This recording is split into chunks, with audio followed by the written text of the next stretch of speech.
Okay, so class, we are now with your module 9, which is under the gene therapy. Okay, so let us first tackle about the objectives of this module. So by the end of this module, the student should be able to, okay, so if you notice, there is something here, so you have to correct this also with your PowerPoint presentation. So you have to change the PowerPoint. Okay, so the first one here is to describe the gene therapy and its various forms. Second is to assess the issue's potential benefits and detriments to global health.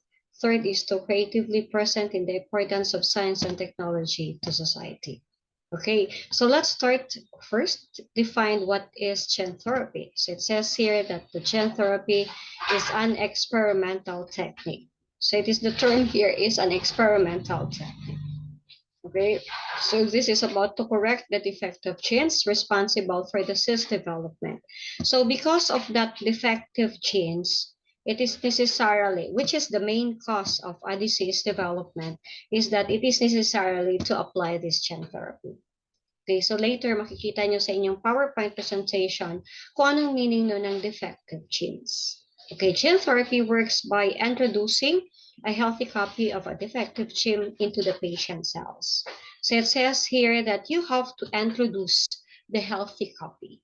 Okay, so with the other part of your slides ay under ng inyong defective genes tapos papalitan siya ng healthy copy. Okay? So what is a gene? So let us tackle first of what is gene? Okay, so the gene is a basic unit of heredity. So which means class na ito yung pinagmula ng ating lahi. Okay, so this is the passed from parent to a child, which means that when you see gene, that is from generation to next generation, from a parent to a child. Okay, so genes are made up of sequences. So meron silang sequence doon na inilalagay with the DNA later, makikita niyo rin, and they are arranged. So one after another. So which means na meron siyang kapartner. So if ever na magkaroon ng maling information, that is what you call the defective gene. So it is necessary to change and to produce a healthy gene. Okay, so one after another and specific locations on chromosomes in the nucleus of the cells. So nasaan ba nakikita ang nucleus? This nucleus, since we are human, okay, so we have a presence of nucleus inside the cell. Okay, because there are other cells na walang presence of nucleus. Since we are humans, we have nucleus. Okay, so ano ba yung itsura niya? So this one. This is the structure of our DNA. Okay, saan nakikita ang DNA? Inside the nucleus. So this is what you call the cell. Diba? Ito yung kabuuan, the cell. And then the nucleus is found inside the cell. And that DNA is found inside the nucleus. Okay, the one that carries the genetic information from one generation to generation, which means yung pagpasang lahi, it is the DNA, which is found inside the nucleus. Saan nakikita ang nucleus? Inside the cell.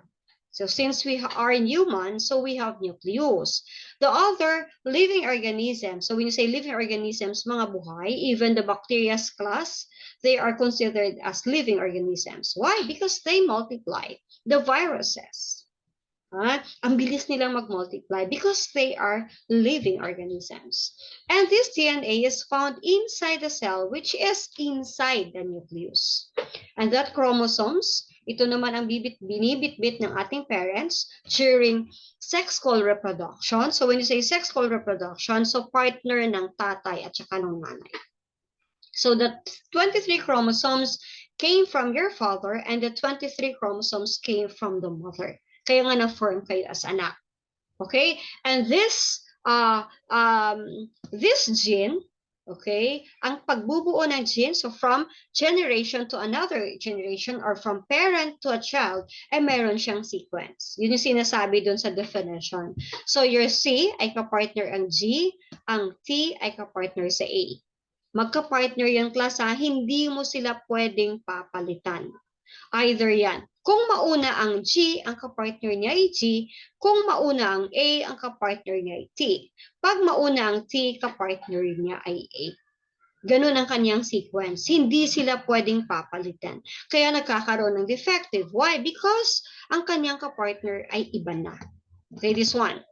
So, paano mo pa-present that this is a defective gene image? Or this is a defective gene? This one.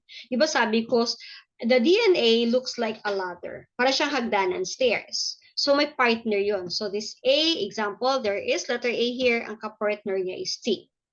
So, the C, ang kapartner niya ay G. Ganun yun siya, class, ha? Kasi para siyang hagdanan. So, meron siya kapartner sa kabila. Magiging defective yung gene pag iba. So, for example, ang C, ang kapartner niya ay G. Instead of G, iba ang kapartner niya. So, for example, C pa rin.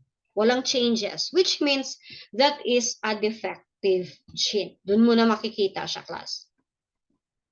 Okay, when the gene is mutated, ano naman yung term na mutated?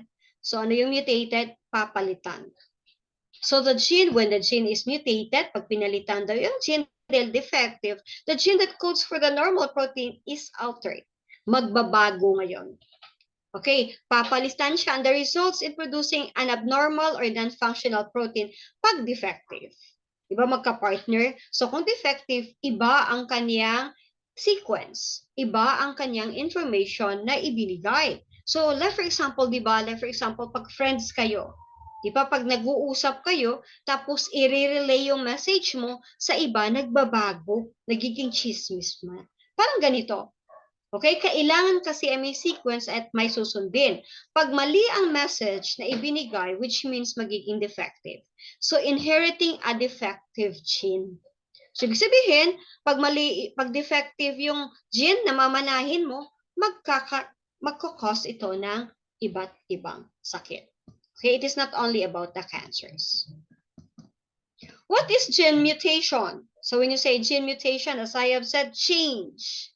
Mutation means change. So, i-change mo yung gene. Change in the DNA sequence of an organism. So, since na mayroon siyang defective, example, ang C ay magiging C pa rin, hindi siya naging C na dapat ay G, so papalitan. So, mutations can be result from errors in DNA replication. So, magre-replicate, diba? Yung C ay ang partner ay G, ang A ay kapartner ang T. Excuse. During the DNA replication, nagkakaroon ng error. Kaya nga papasok ang mutation. Okay. This happens during cell division. So, pag nagdi-divide yung ating cell, okay, excuse class. Okay, this one. So, this is what you call the gene mutation. So, this is a normal gene, ha? So, meron siyang kapartner. So, pag ang normal gene, okay, this one, so this is a normal protein, nagpo-produce siya ng normal protein. Why? Kasi during DNA replication, at the end kasi nagkakaroon ng protein synthesis. So it is not necessarily for me to explain. Ha? Masyado nang malalim yun. So normal gene. Okay, so ang normal gene ay meron siyang normal na sequence. Here in the mutated gene, minumutated lang siya or undergo ng mutation pag may defective. So which means na merong problema. So here, may defect. Okay? So if there is an abnormal protein or without the presence of protein, hindi siya makapag-produce ng protein synthesis. So sa science, may term yan siya, class. So this one. So this is the DNA. Ano ang gagawin during the gene mutation or the mutation of the gene? Ika-cut nila yon. Di ba para siyang may kaputol, ang isa ay mali, ang kalahati nun ay mali, ika-cut nila yon, papalitan nila ng panibago to make it normal. So titingnan mo, kung defective, isa ang kulay ng kabila, isa ang kulay ng kabila. So kung defective, ika-cut nila yung defective, papalitan nila. Okay, so meron iba't ibang proseso yan later with your lesson. So this one is the mutation. Kailan ba gagawin? Normal cell. Kung papansinin nyo, pare-pareho sila ng kulay. Okay? Pag nagkaroon na ng problema, di ba, yung pagtatransmit ng information ay mali. So, dyan papasok si mutation.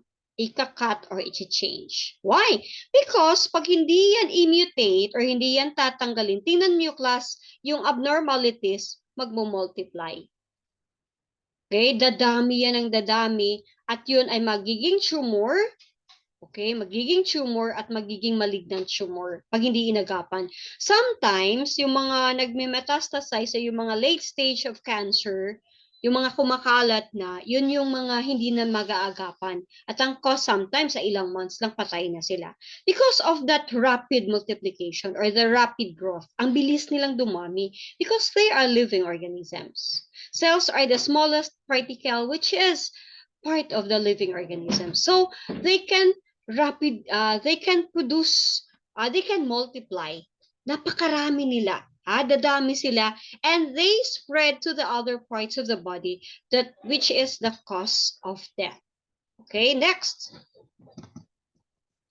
Genetic diseases are treated by repairing the damaged gene. So kailan lang gagawin ang gagawin ang pagre-repair pag may problema ang genes. Okay, pag walang problema, hindi pwede. Through the introduction of the normal copy of the gene. Okay, papalitan, ikakat, papalitan yung mali. Instead na gagamit sila ng drugs or surgery kasi wala pa rin gawa, wala pa rin magagamot doon. Minsan hindi rin siya nagiging maganda ang effect. Like for example, the chemotherapy. Di ba? Para sa nagsispread na cancers. In order not to spread the cancers, ginagamitan nila ng chemotherapy, which is a part of the drugs. Kaya minsan inooperahan nila. But instead of that, anong nalang ginagawa is the gene therapy. But later malalaman natin kung effective ba itong gene therapy. Okay, so this one. So ano yun? Isang klase is that yung defective, okay, papalitan ng from the outside, papalitan siya ng normal. Okay, through the presence of this vector. Okay, one kasi ng pag-introduce or yung delivery ng normal cell sa defective cell is the vectors or adenovectors. So, i-correct yung mali sa loob ng nucleus because the DNA is found here. Okay, the DNA na meron siyang ladder, meron siyang nag-carry ng genetic information. Okay, i-correct, tatanggalin outside. So, this is a part of one type of the gene therapy. So, this technique is known as the gene therapy. So, na-develop ito in 1972. This was promising treatment option, but so far, limited success.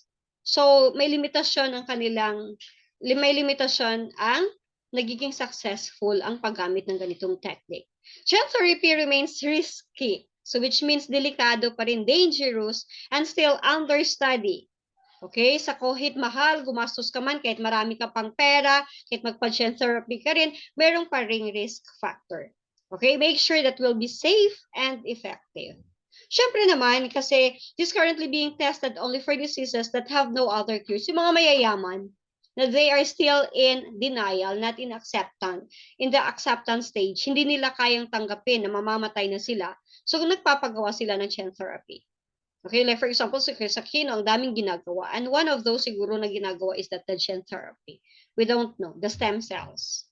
Okay, dahil marami sila. Yun yung mga inilalagay doon with gene therapy for those na parang wala ng kalusutan ng kanilang mga sakit. Delivery of the genes during gene therapy are divided into two. The first one here is the use of vectors, I have said. Yun yung vector introduced inside of the body. Ang defective, ilalabas, papasukan ng correct na gene. The therapeutic genes are placed inside the harmless virus, where most of its own genes are removed or have been deactivated. So, tinanggal. Doon sa loob, yung defected, okay, tinanggal, inilabas, pinalitan ng bago. This virus works by entering into the cell, taking over its DNA, forcing it to produce more viruses. Similarly, a deactivated virus can enter the specific cell and deliver the working gene. Bakit kaya virus ang minention dito? The virus kasi, this is a foreign material which is in order to activate our antibodies. This is the reason why it is in order for us, in order our body to fight against the diseases na nagiging cause ng ating sakit under the gene therapy. So they are removing the defective and then they use the vector sa defective na gene. Okay, the second one. Okay, it's here, the vectors in the gene therapy. Okay, so this is the normal gene. Ito dapat ang normal gene. Ano yung papalitan? The the defective para makapag-produce siya ng normal cell. That is the purpose class. Okay? Ang defective kasi ay walang mangyayari. Okay? Hindi maganda ang information na isi-send niya. Nagiging mali. So, ang gagawin nila para makapag-produce siya ng tama, ika-cut yun kung nasaan ang cause para magiging maganda na yung kinalalabasan ng information. Use of stem cells. So, aside from the vectors, meron pang stem cells, which is undifferentiated cells. Undifferentiated, which means that our body kasi as a human, we are made up of trillions of cells. So, we have a brain cells, the neuron cell, we have the neuron cells, ano pa ba? We have a kidney cells, the cardiac cells, the muscle cells. So, these all cells are found inside our body. So, ang stem cells ay ginagamit to the undifferentiated cells. Okay, they are able to differentiate into specialized cells, cell types. So cells are then manipulated in the laboratory to accept new genes. So para tumanggap ng bagong genes na makapagpalit ng characteristics. Dahil defective siya, so like for example, ayaw niya ipasang lahi. Diba? Ayaw niya ipasang lahi. So they use this in order para wag mag-produce. So for example, in the cancer cells. Ang cancer cells, as I have said, pag yan ay nag-spread during mitosis, ang bilis nun, rapid ang kanyang growth. So anong gagawin nila? Kung saan yung defective doon, nakita nyo kanina, may defect doon sa pag-sequence, okay, papalitan nila yon para hindi nakakalat. So that is what you call the stem cells. When the cells grow, okay, when the cells grow, divide and differentiate, they already carry the manipulated genes that would enable them to treat the disease. Okay, so sa stem cells, dahil mag-divide, mag-multiply during the mitosis, during the rapid growth, pinapalitan nila. Why? In order to stop it. Okay? Enable to treat the disease para wag na ipasa pa, wag nang lumala pa. For example, there are specific genes that could resist a chemotherapy. So, like for example, for the chemotherapy, might be inserted into the stem cells. So, instead of this, okay, it could make it better to be able to survive in chemotherapy. Because why? Because the effect of this chemotherapy is not good. Minsan may mga nasisira siyang good cells or normal cells. Okay? Sa stem cells kasi, ay inaano nila ang chemotherapy, pinapasok lang nila doon, wala siyang side effect na, for example, in chemotherapy, magsusuka pa, magfo-falling hair pa. In using the stem cells, pag in-insert na siya, wala siyang side effect. And that's the advantage of the stem cells. Pero yun ay, kadalasan, masyado siyang mahal. Kasi meron namang chemotherapy na medyo mura-mura. Potential application of human stem cells. Ito yung sinasabi ko sa class na the stem cells is under the undifferentiated cells. So, meron siyang maraming galamay. The nerve cells, cardiac cells, intestinal cells, pero yun ay may specific siyang organ na titirahin. Okay. There are two types of gene therapy. The first one is what you call the somatic gene therapy, and then the other one is the germline gene therapy. So let us first talk about the somatic. So ano yung somatic gene therapy? This is active in treating various kinds of diseases, like for example, mga cancer cells or cancers, certain infectious diseases. So the effectiveness of somatic gene therapy is usually short-lived. Okay, ang somatic gene therapy ay meron siyang dalawang klase. That is the ex vivo and then the in vivo. Paano ba yon? In the ex vivo, kino-culture mo na. So ano yon? Kung saan yung target cell, for example, may problema, okay, i-inject nila yon, i-remove, tapos i-culture pa. Ano yung first? Defect cells, kung may defect, i-remove sa pasyente, ilalagay sa laboratory for culture. Okay, tapos pag naiayos na at mag-check na kung ano yung defective, papalitan ng healthy cell, ibabalik ulit sa katawan ng tao. But in vivo gene therapy, this is a direct introduction. Hindi na i-culture pa, diretso na siya. Okay? It can be applied to many tissues of the human body, which includes the liver, the muscle skin, okay? So mga nag-metastasize na cancer, so the in vivo, okay? So i-insert na yan directly to the genetic materials of the human body, okay? I-apply sa different types of the tissues or the different organs inside our body to correct that gene. So the corrected genes are introduced by the viral or non-viral base. So yung mga nag-metastasize na cancer. Kaya nga ina-apply na lang siya sa mga talagang wala ng pag-asa. Why? Because the the cancer cells, pag kumalat na ito at nag-metastasize, kumalat na sa different areas of the cells, yun ay delikado na at maaari na mawawala na yung pasyente. Okay? In vivo gene therapy. So this one is basta yun na siya in-introduce directly. Well, there are several factors that affect in vivo gene therapy are in vivo. Ano ba yung effect? Uptake, the therapeutic, the gene will be reach the target cell without being degraded. So ano ba yung in vivo class? Directly. Ha? Minsan nasisira niya kasi wala siyang specific hindi kagaya ng ex vivo, inilalabas muna. Ang defect lang. Pero pag yan ay direct, minsan, the therapeutic gene should reach the target cell without being degraded. Ano pa? Expression ability of the gene, which is expressed in the target cell. The physical methods for vivo gene are mechanical, electrical. So, marami.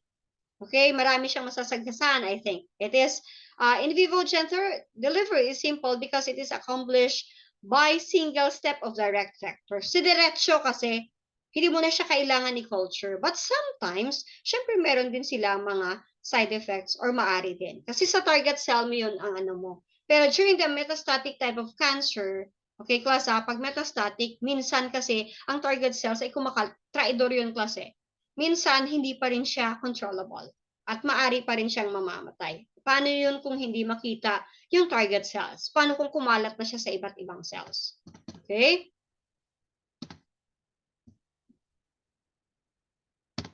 So germline gene therapy, so this is the second part, aside from your somatic, this is a germline gene therapy, which is the replacement of the genes in which an offspring would inherit a new trait. So which means sa loob pa lang siya ng tiyan ng nanay. So that cells are transformed by the introduction of functional genes into the genomes, which is effect will be passed on the parents, children, and subsequent. So alalahanin nyo, meron kayong 23 chromosomes from the father and 23 chromosomes from the mother. So which means susceptible na kayo dun sa diseases dahil ipapamana na talaga sa inyo yon. So this germline ay during the developing embryo. So yun yung fetus, di ba pag nag-sex yung parents natin, it goes into the fallopian tube, going to the uterus for developing of the embryo. So hindi pa siya fetus. Before siya magiging fetus, doon pa lang kinokorrect. Okay? However, it is not allowed to be done in humans because of ethical issues. Siyempre, kukontrahin yan. With the ethics. So, ibig sabihin, hindi natin pwedeng kontrolin ang nakatakda. Okay? Superhuman beings or architecture, human beings, and ethical issue of playing gods or additional restrictions. So, mga bawal yung may mga goddesses, ang paniniwala nila about death. So, kailangan you have to be, you have also make a permission or you have to respect them. This technology should not be used for non-disease condition. So, kung hindi lang naman siya sakit, such as functional enhancement or cosmetic purposes. For example, pampaganda, you cannot use this. Okay, ano yung mga maaaring problema during the gene therapy? This one. Where is it? No more? Okay, wait. Basta isa sa mga problema, class, kasi ang target cells kasi ito. Problems associated with gene therapy is short-lived in nature. So this patient will have to undergo multiple rounds of gene therapy, which means hindi siya panghabang buhay. Okay? Pinapahaba niya lang yung buhay ng tao. Parang kidney transplanted, di ba? Parang pinahaba lang yung kanyang buhay. So kailangan mong ipagawa ulit. Okay? When the defense system is low, kung ating immunity or ang ating depensa sa katawan ay mababa, ay magiging risky rin. Okay? So, there is a difficulty for gene therapy to be repeated. Okay? So, mahirap na daw ulitin. There is an occurrence of multi-gene disorders. So, maari na magkakaroon siya ng multi-gene disorders. So, like for example, halo-halo, meron siyang heart disease, high blood pressure, Alzheimer's. Okay? So, because that came from the parents, maaring hindi maagapan or maaring mangyayari pa rin. Overexpression of the liver genes can contribute to oncogenesis or cancer by removing the controls on the normal cell. So maari na nakokontrol or natatanggal ang mga normal cell na napapasok sa ating katawan. The therapeutic gene might produce too much of missing enzyme or proteins. So tingnan mo, hindi pa rin siya safe. The therapeutic gene might be allotted into the wrong spot. Kasi 'di ba, ang therapeutic nakikita nyo kanina, ano 'yon? Tatanggalin yung defective, tapos ilalabas, tapos tsaka ibalik. Paano kung may mali? So mayroon pa rin it is delicate. Other genes may be accidentally delivered to the cell. Maari mali ang genes na ipinasukan. Kasi that is, hindi siya inoperan eh. It is free from surgery and for drugs. The deactivated virus may be contagious. Maari yung virus na in-introduce to activate para mag-fight ang ating